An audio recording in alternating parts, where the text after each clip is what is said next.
Hello everyone, Adrian D. Holmes here, and today is painting day. I know I look terrible and ugly, but that's okay because that's what you get when you paint your heart away.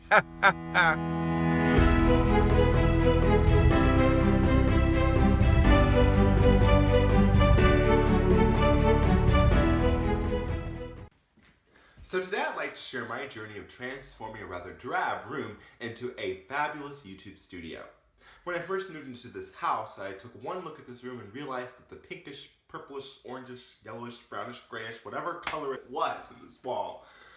Oh my goodness, it had to go. It just absolutely could not stay.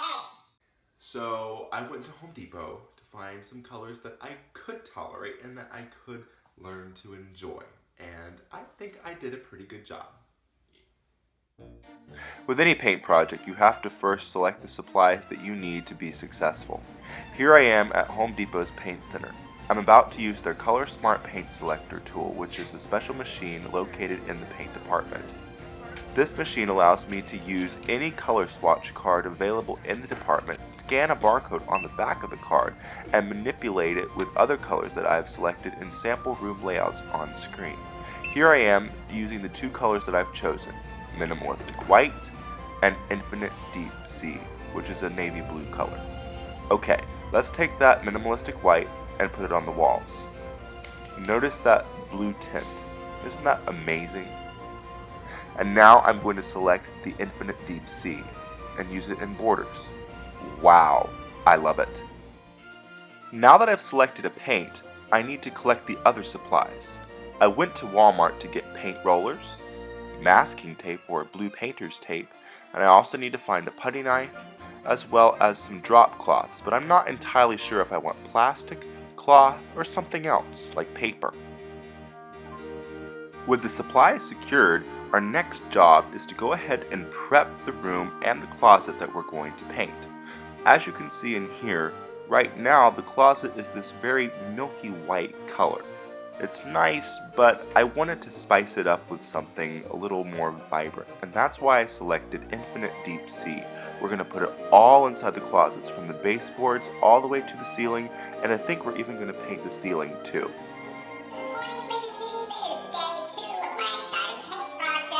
Yesterday I finished all of my closet. It dried overnight and it looks absolutely amazing. I'm going to show it to you in a little bit. And I also last night was able to finish about 1.5 of the walls here in the actual room itself in that beautiful minimalistic white color.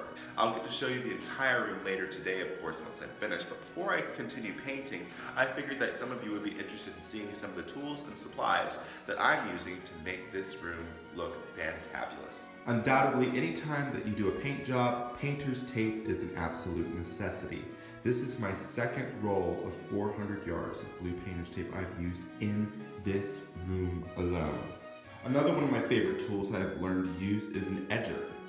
You use this edger around all of the edges of your walls. So you can go along your baseboards and keep a straight line painted.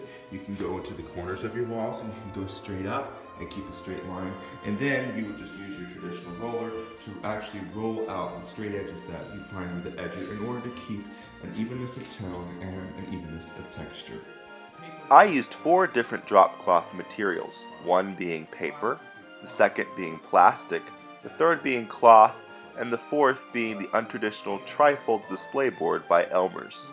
Of the 4, the display board was my favorite because cardboard is so much sturdier than paper, plastic, or cloth.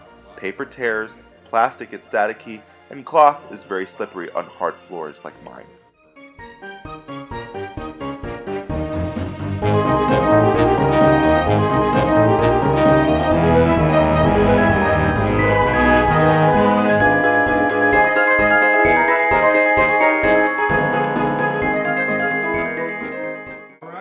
Okay, so here's the finished product.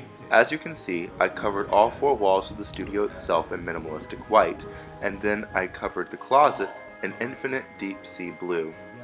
I covered the closet with a plastic drop cloth to prevent it from paint spills from the main part of the studio by attaching it to the painter's tape that I had applied to the baseboards. My paint project took about 2 days to complete. Obviously, I didn't work all 24 hours, but I did use up most of the daylight hours both days to prep the room, paint the room, let the paint dry, add a second coat, and let the paint dry again completely before moving in all my furniture that I need to make a fantastic YouTube studio. Thank you so much for joining me on this adventure. I hope that you enjoyed this video and that you will like and subscribe to this channel. For right now, this is Adrian D. Holmes telling you good night, have a wonderful day, and I look forward to seeing you and spending time with you again very soon. Goodbye!